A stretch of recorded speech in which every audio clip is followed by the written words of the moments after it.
Hi, I'm Bruce. And I'm Chad. And we are partners with Southern Wildlife and Southern Pest Management. And today we're going to answer some frequently asked questions sent in by some clients. Start off with, we have Brian from DeKalb. He asks, what kind of rats do I have? So there are really only two common types of rats we have in Georgia that are a nuisance. We have the black rats, which are also known as roof rats or fruit rats. And then we have brown rats, which can be known as Norway rats or wharf rats. The black rats are the climbers. They're the agile ones. They're often getting into attics and what have you. The brown rats are less of an issue because they're a little heavier and they do not climb. They burrow more often than not. So, what do you got? Good. Okay, let's see. Chuck from Woodstock. Why are they chewing on stuff that is not food? Happens a lot. Yeah. Something unique to rodents is that their teeth never stop growing, so they have to constantly gnaw and chew on things to kind of keep them filed down and stop them from just growing outside of their jaw.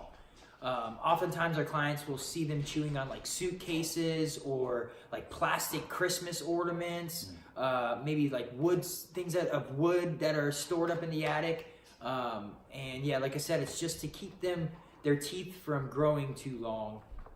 Also, they can find calories in some of these things that you may not think provide them with any. Leather being one. Yeah. In addition to that, they can be harvesting materials to nest as well. So we got to keep that in mind. Next question we have is Eric from Sugar Hill. How do you know if it's a rat or a mouse? This is seriously one of the largest misidentification issues we run into with people. And it's very important to determine if it's rats or mice because the trapping is different, the behavior is different, group size is different.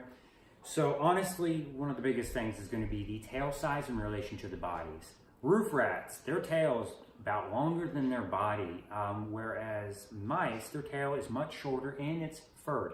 But the easiest way to tell is if the feet look really big on what seems to be a mouse and the tail is really long, that's going to be a young rat. So. All right, next up, how do I know if I even have rats? Mm-hmm. Oftentimes people will see like their feces or the smell of urine. Some other things to look for is like some of your stuff in your food pantry being chewed, boxes, things of that nature. Yeah, depending on where you're located, they can be heard moving about. Yeah. So. Mm-hmm. All depends on the location, So Amy from Marietta wrote in, she asked, should I be worried about their feces or urine? And this actually can apply to a lot of critters as well. So we're talking about the area that they're in. If you are occupying this area, is it a crawl space that no one goes into? But also an important factor is the amount. Like how long have they been there? Because sometimes it could just be one or two in an area. We trap them out and there's really not a lot of impact in terms of your urine and feces. However, if these things are allowed to breed there and exist there for quite a while, they will soil just about everything in search of those nesting materials we talked about, the surfaces to chew on, all of those sorts of things. So it's a case-by-case basis, and when you have us come out there, we can kind of, we can take pictures and we give you an honest assessment as to what's going on there. So. Good, okay, let's see. Here's a good one. Can I just trap them myself? Oh, don't you love this one, Chad? I love it. It may seem easy just to go in there and set some traps, but the thing with rats is they become very educated very quickly. Yeah. So just say you catch a rat in one of your traps you set yourself, and it's not a dominant one, and the dominant one goes by that trap and sees a dead one in a trap, it's then going to chase all the young ones away from that trap. Not only that trap style, but whatever you used in that trap as bait it might also become a threat to them. That's a good point. Yep, absolutely. All right. So the last one I have is Anne from Athens. How do I have so many in such a short time? All right. So rats are incredible breeders. They can give birth, and within 24 to 48 hours, that female can enter into a state of heat that quickly. So one female rat can mate with as many as 500 males. That's excessive. That is not a normal situation. But she can mate that many times within a 6-hour period, and this can be done as many as 15 times a year. A breeding pair can be responsible within a year, if none of them expire, it can be responsible for up to 2,000 rats. So it gets out of hand really fast. As you can see, that's one of the most prolific creatures we deal with. Well, that wraps that about up. Okay. Here's a good one from Roger from Milton. My house is clean. Why do I still have rats? There's many factors that can attract rats.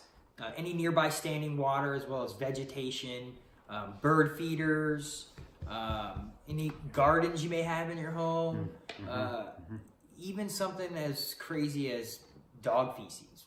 A lot of dog food has corn in it that's not properly digested by the dogs. The rats then are, roaming around your yard, find that, and then that's a good food source for them.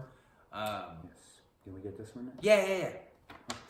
All right, so Samantha from Alpharetta was asking, how can they live in my attic if there isn't any food up there?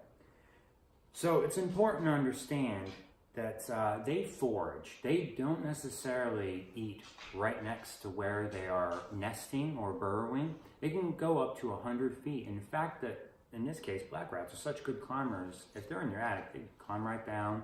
And like he had mentioned, bird feeders, bags of seed, even just the weeds that grow up, any standing water. I mean, they're going to gather carbohydrates and moisture from all of these available foods.